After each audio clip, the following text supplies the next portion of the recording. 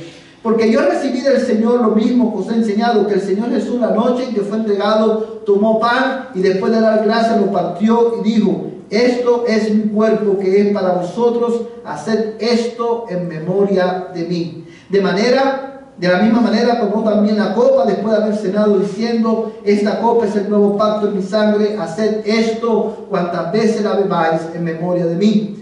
Porque todas las veces que comáis este pan y bebáis esta copa, la muerte del Señor proclamáis hasta que Él venga. De manera que el que coma el pan o beba la copa del Señor indignamente será culpable del cuerpo y de la sangre del Señor. Por tanto, examínese cada uno a sí mismo, y entonces coma del pan y beba de la copa. Porque el que come y bebe sin discernir correctamente el cuerpo del Señor, come y bebe juicio para sí. Por esta razón hay muchos débiles y enfermos entre vosotros, y muchos duermen. Pero si nos juzgáramos a nosotros mismos, no seríamos juzgados. Pero cuando somos juzgados, el Señor nos disciplina para que no seamos condenados como el mundo.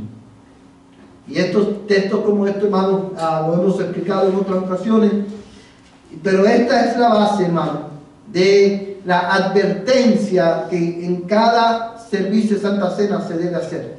Como lo hemos dicho muchas veces, es una de las mayores evidencias y muestras de amor a aquellos que no son cristianos.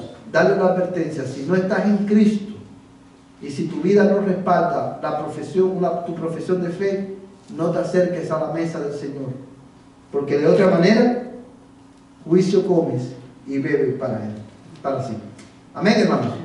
Al venir a la Santa Cena en esta noche, hermanos, quiera el Señor fortalecer nuestra fe y ayudarnos a crecer en obediencia a su palabra. Amén. Vamos a orar, hermano. Padre, en esta hora te alabamos y te damos gracias, Señor, por tu palabra. Te damos gracias, Señor, por la clara instrucción de la Escritura con relación a la Santa Cena, y no solamente con relación a la Santa Cena, sino también en la manera en que debemos hacer iglesia, Señor, en la manera en que debemos vivir individualmente también como creyentes. Te doy gracias por la vida de cada uno de mis hermanos, y en esta noche, Señor, también al venir a tu palabra y reflexionar en ella, quiero pedirte en el nombre de Jesús que tu Espíritu Santo, Señor, extienda tu mano y tú traigas, Señor, sobre nosotros, oh Dios, Padre Celestial, alimento, Señor, trae, oh Dios, a nuestras almas el pan celestial, el alimento celestial que nuestras almas necesitan. Yo te ruego, Dios mío, que tú, oh Dios, nos nutras de ti y que podamos ser edificados en esta tarde para la gloria de tu nombre y el bien de nuestras almas. Esta noche, Señor, queremos rogarte por nuestros hermanos y amigos enfermos. Queremos pedirte, Señor, por Lupita González y por su familia. Quiero rogarte especialmente, Señor, Padre, por su papá. Te pedimos, Señor, que tú tengas misericordia de él y tú traigas sanidad, Señor, a su cuerpo, pero sobre todo, Señor, trae sanidad a su alma. Pero en este tiempo de enfermedad, Señor, extiende tu mano sobre él, oh Dios. Padre, por amor a tu nombre, Señor, te lo pedimos en el nombre de Jesús. También te ruego, Señor, que tú seas con Viviana. Señor, mira que también está enferma, te pedimos por ella. Te pedimos, Señor, que tu Espíritu Santo, Señor, también obre sanidad en su cuerpo, conforme a tu voluntad, Señor.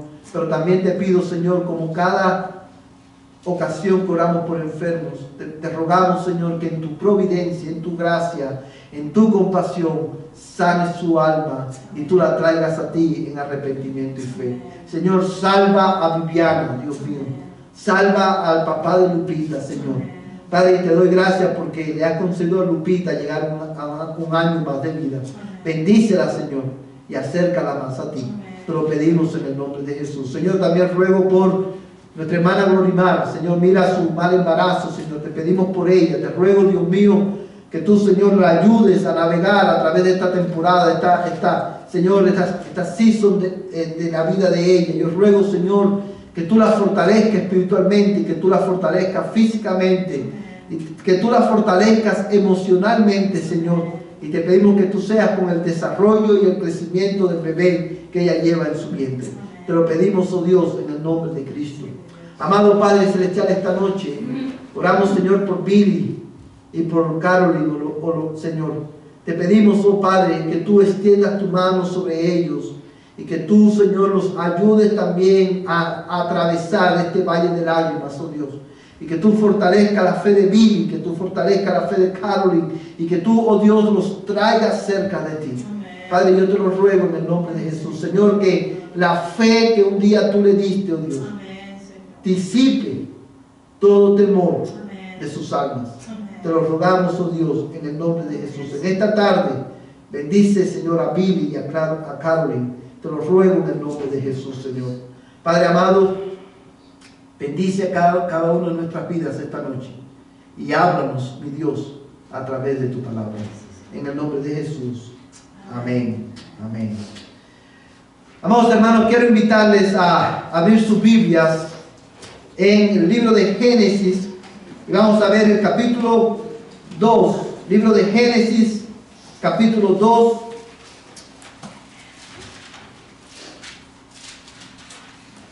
Y vamos a estar leyendo, hermano, específicamente el versículo 24. Génesis capítulo 2, verso 24. Es el texto con el cual vamos a comenzar nuestro estudio esta noche. Amados hermanos, después de haber considerado a la luz de la Biblia cuáles son las responsabilidades mutuas en el matrimonio, después de haber considerado a la luz de la Escritura cuáles son las responsabilidades de los esposos y de las esposas, en esta noche, con la ayuda del Señor, vamos a considerar un tema de vital importancia, y es el tema de la resolución de conflictos en el matrimonio. Amados hermanos, we will consider tonight conflict resolution in marriage. Y quiero comenzar, hermano, haciéndote una pregunta esta noche, antes de leer el texto. ¿Cuántos de nosotros, a lo largo de nuestros matrimonios, hemos tenido conflictos? How many of you have in your marriage, how many of you have experienced conflicts? ¿Cuántos de ustedes han experimentado conflictos en su matrimonio? O para decirlo, la hermana levanta las dos manos. Para decirlo con otras palabras, ¿cuántas veces a lo largo de tu matrimonio te has enojado con tu esposo o tu esposa? Dice hermana que no, ¿verdad? ¿Cuántas veces? Todos, ¿verdad? Levanta la mano sin miedo. ¿Cuántos hemos tenido conflictos en el matrimonio? Todos. Sobre eso, hermano, es la razón por la cual hago esta pregunta es para resaltar que lo que vamos a estar considerando esta noche es de vital importancia para cada uno de nosotros. Teniendo esto en mente, hermano, quiero invitarte a que leas Génesis 2:24. I want to invite you to read with me Genesis 2:24. And the Bible says, por tanto, el hombre dejará a su padre y a su madre y se unirá a su mujer y será una sola carne. Como ya usted sabe, hermano, ya este versículo lo hemos estudiado innumerables veces en nuestra serie acerca de la familia y el matrimonio. Y aprendemos y hemos aprendido de este versículo que Dios, en el diseño de Dios, es que el matrimonio sea ¿qué cosa? Mira el texto, hermano. What is God's design for marriage? Que los dos sean una sola carne. Y eso, hermano, tiene implicaciones diversas, pero una de las verdades que esta expresión conlleva es que el diseño de Dios para el matrimonio es que el matrimonio permanezca unido. El ser una sola carne implica ¿qué cosa? Unidad. Unidad en el matrimonio implica armonía en el matrimonio, y uno de los enemigos más grandes y más persistentes de la unidad en el matrimonio, de la armonía en el matrimonio, es ¿qué cosa? La existencia de ¿qué? De conflictos. Todos, hermanos, porque somos seres humanos y porque el matrimonio es la unión de dos pecadores, todo matrimonio de una u otra manera va a enfrentar conflictos y va a tener que lidiar con sus propios conflictos. Y es por eso, amados hermanos, que es tan importante que nosotros prestemos atención al consejo de Dios esta noche. Cómo nosotros, y esto es lo que vamos a estar enfocados, cómo nosotros podemos resolver los conflictos en nuestros matrimonios. Una cosa muy importante que quiero resaltar con ustedes esta noche. En su palabra, Dios nunca ha prometido a su pueblo que no vamos a tener conflictos en el matrimonio. Pero Él nos da las herramientas para que podamos enfrentar y solucionar nuestros conflictos de una manera que su nombre sea glorificado. Ahora, esto es lo que vamos a estar considerando, hermano, en esta etapa de este estudio bíblico. Vamos a estar mirando, hermano, la raíz de los conflictos. Vamos a estar considerando las respuestas a los conflictos. Y por último, vamos a estar considerando hacia una resolución de conflictos que honra a Dios. So, this is the outline del estudio de esta noche. La primera, the root of conflicts. What is the root of conflicts? The second thing that we will consider is the answer, the diverse answer that we give to conflicts. And the last point is toward a resolution of conflict that honor the Lord. Amen. So, esto es lo que vamos a estar mirando esta noche. So, teniendo esto en mente, hermanos, veamos ahora, en primer lugar, cuál es la raíz de los conflictos. Amados hermanos, y quiero preguntarles esta noche, quiero que pienses, al responder esta pregunta, quiero que pienses en tu propio matrimonio. As we answer this question, what is the root of conflict in marriage?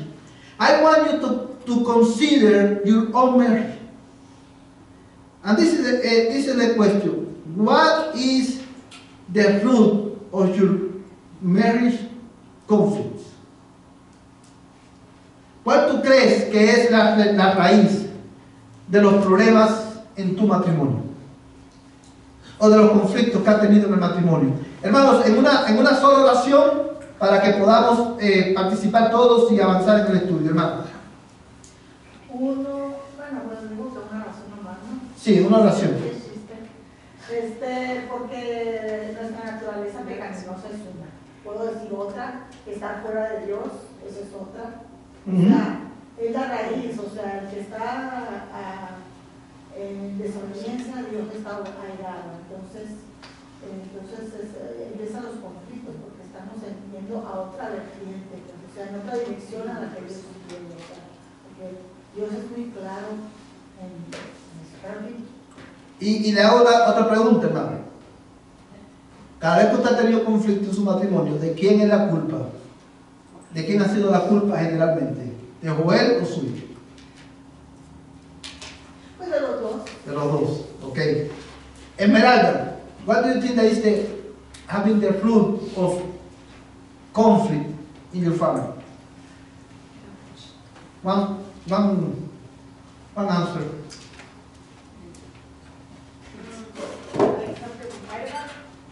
Yeah.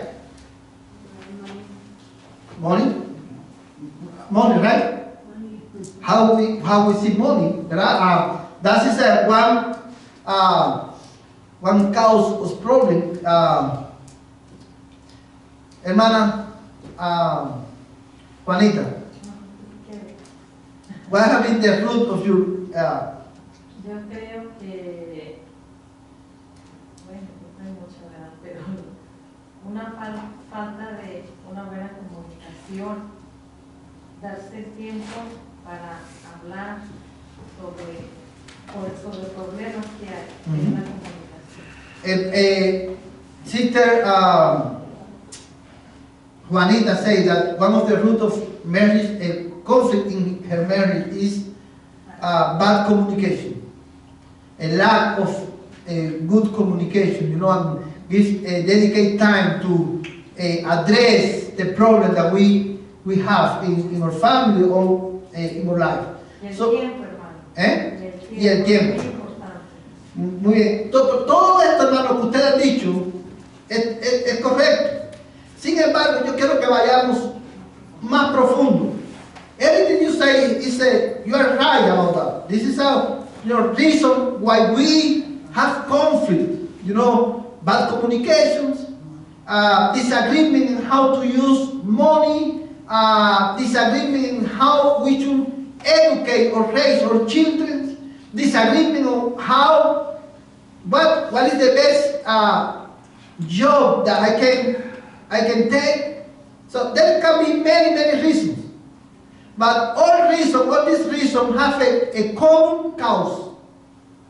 Todas estas razones, pueden haber muchas razones por las cuales nosotros discutimos, pero todas las razones que podemos mencionar en esta noche tienen una razón fundamental, una razón en común. Y para nosotros poder resolver de una manera bíblica el problema, nosotros tenemos que hablar, tenemos que identificar cuál es la raíz fundamental de todos nuestros conflictos. Y la razón por la cual esto es importante es porque si nosotros no lo hacemos, si nosotros no identificamos la raíz fundamental de todos nuestros conflictos, lo que va a pasar es que no vamos a darle la solución adecuada al conflicto, no vamos a resolver el conflicto. Y la otra razón, hermano, la otra razón por la cual es importante es porque al no poder resolver el conflicto, vamos a incrementar y agrandar el conflicto. ¿De qué manera? De esta manera, que cuando no podemos determinar cuál es la raíz fundamental, siempre vamos a echarle la culpa ¿a quién? Al otro. Al otro. Y fíjate, hermano, a mí me ha pasado cuando mi esposo y yo tenemos disagreement y yo nos apasionamos en la conversación y ella me dice, no me grites. Y yo le digo, yo te grité porque tú me gritaste primero. Y siempre tratamos de que, hermano, de echarle la culpa al otro. Ahora, esa fue la primera reacción del hombre cuando pecó, echarle la culpa a los demás. Hermanos, la Biblia, gracias a Dios, la Biblia, Él nos ha revelado en su palabra cuál es la raíz fundamental de nuestros conflictos. Y la raíz fundamental está en Santiago capítulo 4, versos 1 al 3. I invite you to open your Bible in James chapter 4, verse 1 through 3. James chapter 4, Santiago capítulo 4.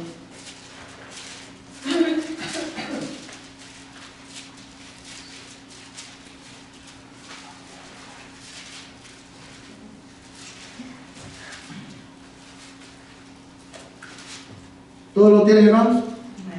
James chapter 4, verse 1 through 3. Santiago capítulo 4, verso del 1 al 3. Mira lo que dice la palabra de Dios. ¿De dónde vienen las guerras y los conflictos entre vosotros? ¿No vienen de vuestras pasiones que combaten en vuestros miembros? Codiciáis y no tenéis, por eso cometéis homicidio. Sois envidiosos y no podéis sostener, por eso combatís y hacéis guerra. No tenéis porque no pedís. Pedís y no recibís porque pedís con malos propósitos para gastarlo en vuestros placeres. Santiago aquí, hermano, inspirado por el Espíritu Santo, da luz a esta pregunta e identifica cuál es la raíz común de todos nuestros conflictos. ¿Cuál es la raíz común? Como bien nuestra hermana Ariela también mencionaba, nuestra naturaleza pecaminosa. Nosotros tenemos conflictos en nuestros matrimonios porque, hermanos, porque nuestra relación matrimonial se ve afectada por nuestra propia naturaleza pecaminosa. Es parte del equipaje que traemos al matrimonio. Amados hermanos, el matrimonio es la unión ¿de qué? De dos pecadores. Y dice Santiago, inspirado por el Espíritu Santo, dice, no vienen de vuestras pasiones que combaten en vuestros miembros. De manera que cuando hay conflicto en un matrimonio, como también hemos visto en muchas ocasiones, hay, amados hermanos, las dos partes del matrimonio son ¿qué cosa? Responsables, porque las dos partes del matrimonio aportan al conflicto con su propia pecaminosidad. Nadie discute con el mismo. O, hermanos, vamos a poner un ejemplo. Quizás María hizo algo que a Pedro no le gustó. Y ella inicia el conflicto. Y Pedro responde al pecado de María de una manera pecaminosa, lo cual hace que el conflicto se agrande. ¿Qué es un conflicto, hermano? What is the conflict? Es la diferencia entre dos personas, o sea, es la diferencia. Es diferencia entre dos personas, una diferencia de opinión que frustra los deseos o los planes de otra persona. Cuando no nos ponemos de acuerdo en cómo debemos gastar nuestro dinero, eso, cuando mi esposo o el esposo o la esposa tiene un criterio diferente al mío, eso produce ¿qué cosa? Frustración.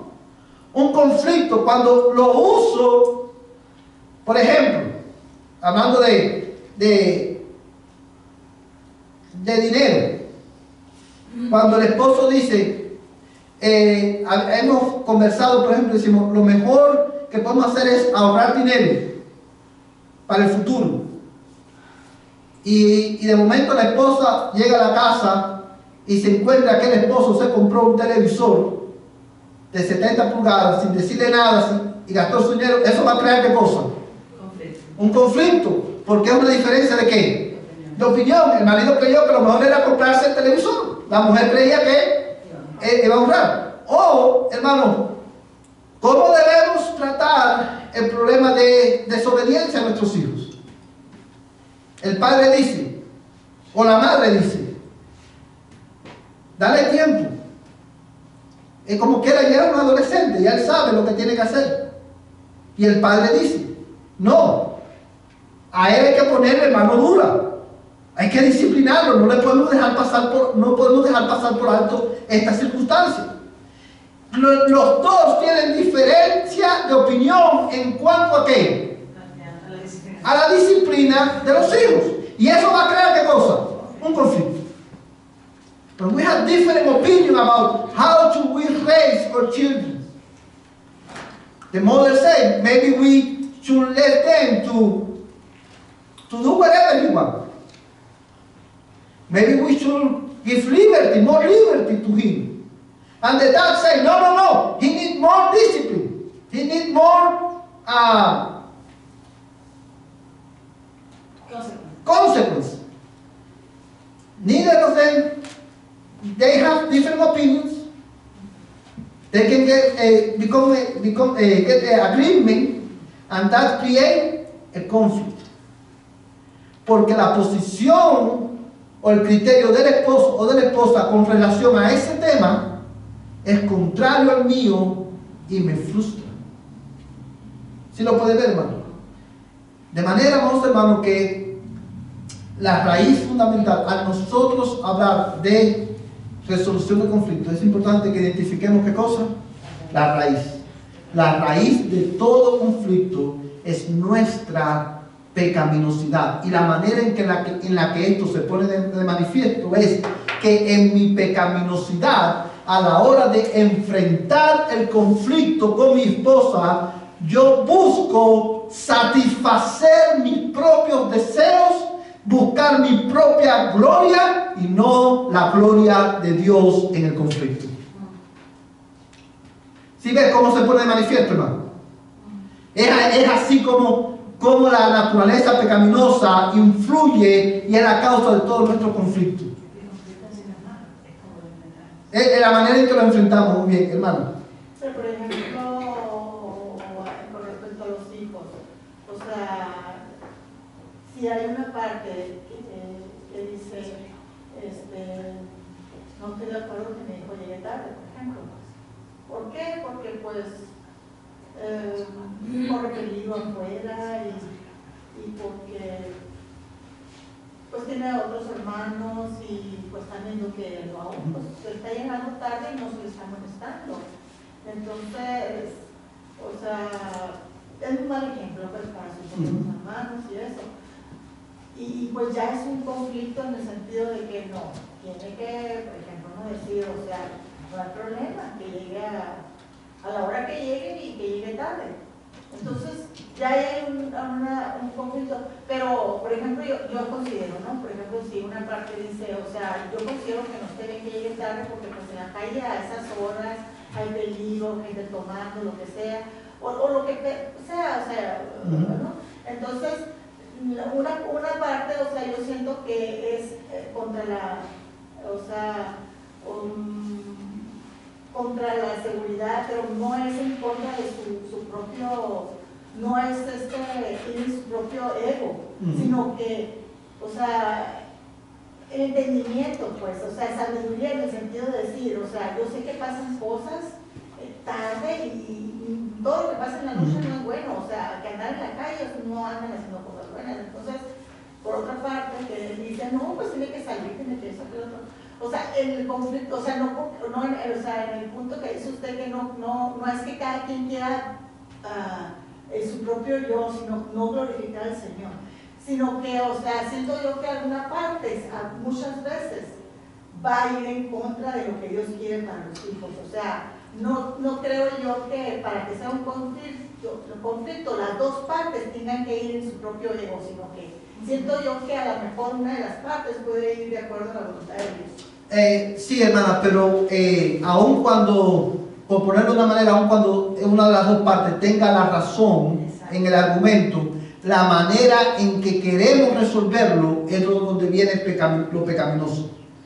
Aun cuando yo tenga la razón, como yo quiero resolver el conflicto, es la manera en la que se vuelve pecaminoso, aun cuando tenemos la razón. Por ejemplo, si un esposo le grita a su esposa, dice, husband yell to his wife, ¿that is okay? No. ¿That is okay? ¿Está bien eso si un esposo le grita a la esposa? No. No es justificable. Don't have any justification for that.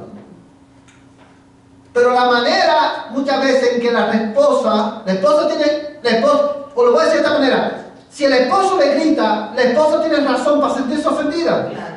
Sí, tiene razón para sentirse herida. Sí, tiene la razón. Sin embargo, la esposa, aún partiendo de que tiene la razón, se deja dominar por sus pasiones y responde de una manera pecaminosa al pecado del esposo. Ahora, ahí es donde el conflicto se hace más grande, porque viene a jugar, ¿qué cosa? Nuestra pecaminosidad. Por ejemplo, y para ir más directo al ejemplo que usted pone, yo siempre he creído, hermano, y esto es un paréntesis, cuando un matrimonio no se pone de acuerdo en un asunto, lo mejor que pueden hacer, ¿saben qué cosa es? Someterse los dos a lo que la Escritura dice. ¿Y qué es lo que, y con relación al caso que la hermana pone de ejemplo, la Escritura no dice a qué hora los niños, nuestros hijos deben llegar a casa? Pero es ahí donde entra, ¿qué cosa? El sentido común.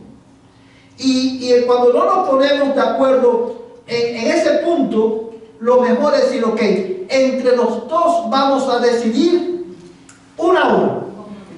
Vamos a hacer, ¿saben? Vamos a decidir, a establecer una hora en la que ambos nos sentamos cómodos. Quizás el esposo dice, para mí no me importa que mi hijo llegue a las 12 de la noche a la casa. Y la esposa dice, no, a las 12 es demasiado tarde. Que llegue a las 11 de la noche o a las 10 de la noche. Una hora en que los dos se sientan cómodos. Y usen ¿qué cosa, hermano? El sentido común. ¿Verdad? En las cosas en que la Biblia no dice específicamente, Dios nos ha dado su Espíritu Santo y nos ha dado ¿qué cosa? Sentido común. Y esa hora que el matrimonio acuerda, esa hora es inviolable. Si el hijo la rompe o la viola, tanto el padre como la madre son responsables de darle consecuencia a sus hijos. Porque esa es la regla de la familia. Y en ese caso es una muy buena oportunidad. En el caso, por ejemplo, incluso cuando la mamá aún no esté, o uno de los dos no esté completamente satisfecho con el compromiso. Cuando yo tenía 25 años todavía tenía que llegar a mi casa a las 12 de la noche. Pero mi mamá iba a llegar a ese acuerdo. Pero vamos a suponer que mi mamá hubiese dicho, no, ese es demasiado tarde y no me siento cómoda. Eso es una oportunidad para aprender a vivir sin el temor, porque la fe nos libra del temor. Y confiar en nuestros hijos, porque tampoco podemos todo el tiempo estar con ellos al Señor. Creo que es una buena oportunidad para en vez de escalar el conflicto, aprender a confiar en el Señor en las circunstancias que estamos viviendo. Exactamente, y usar sabiduría, porque también depende, uno conoce a los hijos y uno conoce hasta qué punto uno puede darle libertad a nuestros hijos. ¿Sí lo entienden, hermano? Pero generalmente, hermano, en sentido general, la raíz de todos nuestros conflictos es nuestra propia pecaminosidad, porque en nuestro pecado somos dominados por nuestras pasiones. Y lejos de nuestra tendencia natural no es resolver el conflicto, sino engrandecerlo. Porque lo que queremos es satisfacer nuestra propia necesidad de indicación. Al final lo que nos mueve, hermanos, muchas veces cuando tenemos conflicto, y seamos honestos, no se siente rico, no se siente satisfacción, no es satisfactorio ese sentimiento de yo tengo la razón. I have the reason. I am the one that I'm right in this situation. That feels good, right? And in our pursuit of that feeling, we forget about the glory of God in this conflict and pursuit of our own glory. That's why we never resolve completely our conflict. Esa es la razón por la cual no resolvemos completamente nuestro conflicto. Hermanos, cada circunstancia en la vida, cada área en la vida, hoy solamente hemos puesto dos ejemplos, pero cualquier área de nuestras vidas es una buena oportunidad para tener conflictos por nuestro propio pecado. Amén, hermanos. Ahora, quiero, hermano, que veamos las diferentes respuestas a los conflictos. Hermano, usted levantó la mano. Iba a decir, hermano, ¿qué es lo que pasa cuando la madre le grita a los hijos y el padre no le gusta que la madre le esté gritando a los hijos? Entonces la madre le dice a su esposo: yo le grito a ellos si yo quiero, también a ti te grito. Sobre ese conflicto que hay, hermano, es la razón de muchas de las peleas entre la madre y el padre. Y hay una madre que todo el tiempo le está gritando a los niños. Y al padre no le gusta que esté gritándole a él, y constantemente le está gritando. Para parar ese conflicto, ¿qué es lo que tiene que hacer uno? Ahí, hermano, Mira, ya no le estoy gritando, no le gusta, que le diga eso. Todos los animales son diferentes de nosotros, no nos necesitan, ya está bueno. La mujer todos sigue enojada, y luego se enoja con el esposo, y luego hay veces que empieza a crecer más el conflicto y empieza a crecer más y más y más, y si no le ponen alto, si no hay un stopping point, se va a hacer más grande el conflicto, ¿verdad? Y precisamente, hermano, usted tiene razón en eso, y precisamente a ese punto vamos a estar refiriéndonos cuando veamos cómo resolver el conflicto, los conflictos de una manera que glorifique el nombre del Señor. Pero la madre tiene el derecho de gritarle a los niños. Hermano, bueno, para responderle rápidamente, hermano, yo creo, la Biblia dice claramente, y yo quiero enfatizar en esto, porque yo creo que en esto todos pecamos. It's okay for a mother or for a dad to yell to his kid. That is okay. La Biblia dice: quítense de vosotros toda gritería. Nosotros gritamos a nuestros hijos porque estamos frustrados por la desobediencia de ellos. Gritarle a nuestros hijos es generalmente pasa por dos razones. Una, porque estamos frustrados por la desobediencia de ellos, y es una respuesta pecaminosa a su pecado. Y la segunda razón por la cual le gritamos a nuestros hijos es por temor. Frustración es una, y temor. Y usted dirá: pastor, ¿temor a qué? Temor a la sensación de que estoy perdiendo autoridad en la vida de mis hijos. Cuando yo siento que mi autoridad está siendo amenazada, yo voy a ¿qué? A gritar, para que se asuste. Pero A menos que venga un tren. lo que está sucediendo, por ejemplo, nuestra forma de ser o nuestra cultura, es decir, el evitarle, estarle gritando por esto, por ello, yo creo que no es bueno, de ninguna manera. Necesitamos ser un poco más sabios a dirigirnos con ellos. Porque si gritamos, porque queremos eso, y ya entramos por otro lado. Exacto. Pero hay dos extremos, hermano, que debemos evitar. Uno es gritar, y el otro es, ¿cuál? Indiferencia. Hay veces que nosotros debemos, hay veces no, cada vez que nuestros hijos desobedecen, debemos de darle ¿qué cosa? Consecuencias. Hermano. Tenemos que ser muy sabios al imponer la autoridad.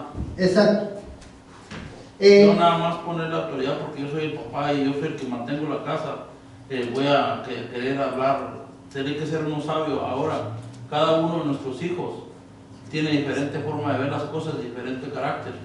Entonces uno tiene que saber jugar con el carácter del hijo para poder saberlo disciplinar y saber hablar con él. Exacto. Y lo otro, hermano, con eso es que la autoridad paternal, número uno, es un regalo dado, es algo que Dios le ha dado al Padre. Hermano, authority is a privilege and a responsibility that God has given to partners. Y la autoridad es algo que no se impone. La autoridad es algo, hermano, que se va desarrollando en la manera en que usted va educando a sus hijos. Si usted no, ¿a qué me refiero? A que si usted no le enseña a sus hijos desde que son pequeñitos que usted es la autoridad, cuando su hijo tenga 15 años es demasiado tarde. Porque ha vivido 15 años sin autoridad. Ha vivido 15 años sin verla a usted o al hombre, al papá o a la mamá, ven en los padres cualquier cosa menos figuras de autoridad. Y tenemos que ser sabios, ¿verdad? Porque lo mejor que puede pasar a nuestros hijos es que ellos nos vean a nosotros como padres, pero como figuras de autoridad en sus vidas. Ahora bien, hermanos, cuando nosotros tenemos conflictos, generalmente nosotros respondemos de dos maneras. Y de estas dos primeras maneras que vamos a ver están centradas en el hombre. Y una de ellas es esta. Generalmente, hermano, nosotros damos una respuesta de escape. ¿Cuál es la respuesta de escape? Aquí no ha pasado nada. Vamos a pretender que aquí no ha pasado nada. No, vamos a poner el conflicto debajo de la mesa y queremos dar una apariencia ¿de qué? De paz. ¿Cómo sería en inglés respuesta de escape?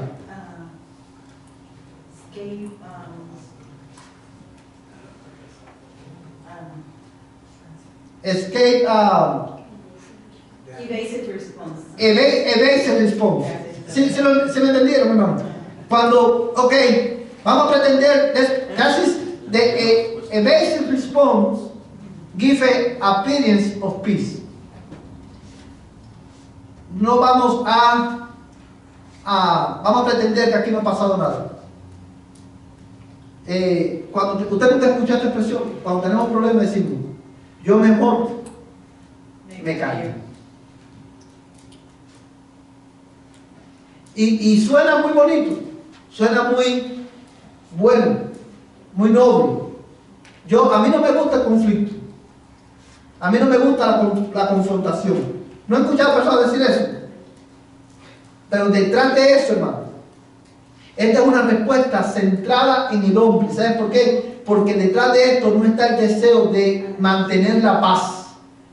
Está el deseo de evitar la incomodidad del conflicto. Esta es una respuesta egocéntrica. This is the egocentric response to conflict. I don't want that nothing disturbs my peace. So because I don't want that this conflict, if you yell at me or you offend me, I don't want to say nothing to you, not because I'm a godly person, not because I'm interested in having peace, but because I don't want, that engage with you because this is going to disturb my peace. That is the egocentric response to conflict. Esta es una respuesta egocéntrica al conflicto. No es buena. Porque cuando usted da esta respuesta al conflicto, generalmente ¿qué va a pasar?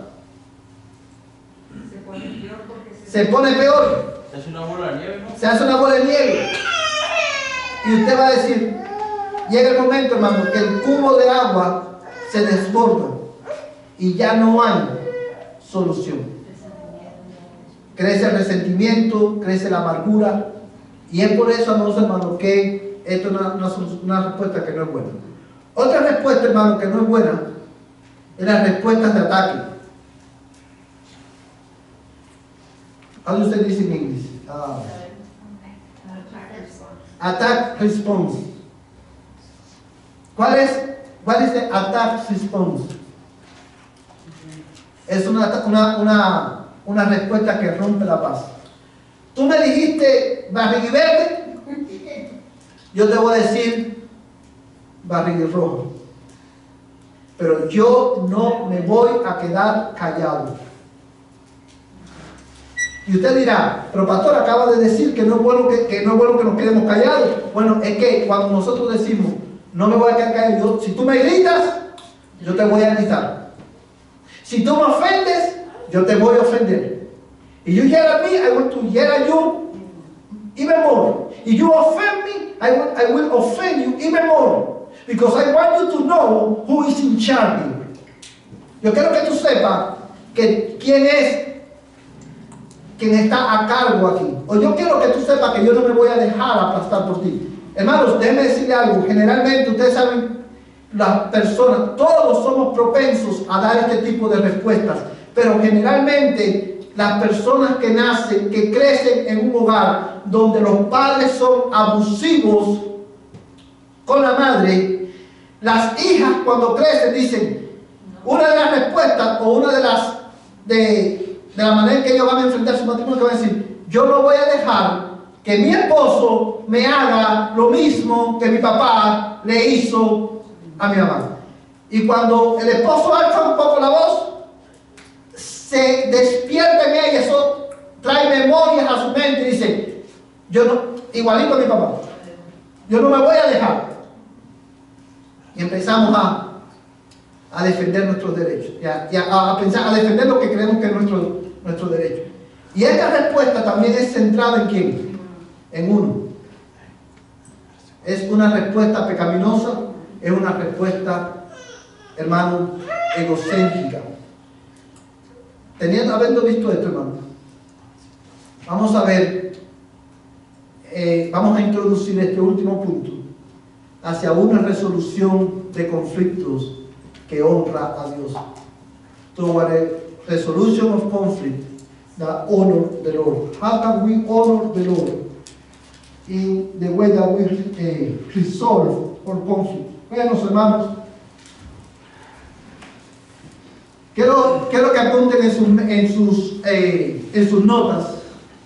These are 4 aspects of a conflict resolution that honor the Lord. Confrontation, confession, forgiveness, and resolution. These are the 4 aspects of the conflict resolution that honor the Lord. Confrontation, confession, forgiveness, and resolution.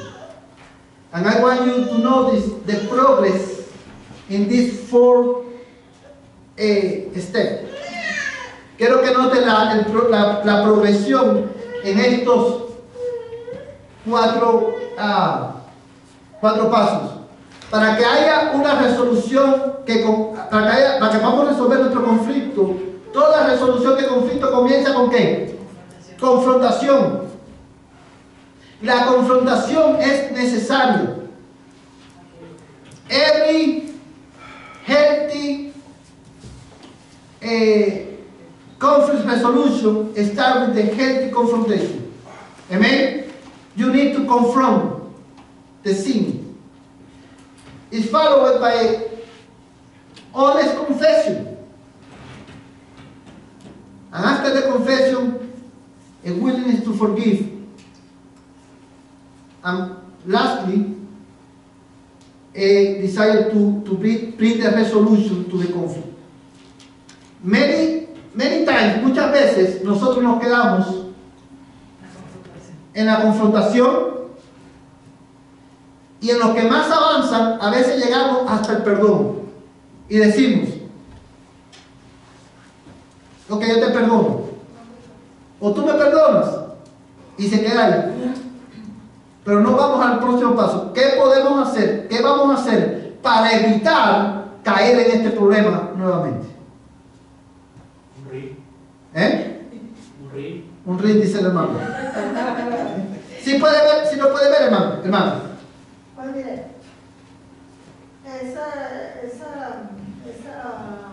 pasos y todo eso me parecen muy bien y todo, pero acuérdate que somos humanos y no todos los humanos son iguales y no todos los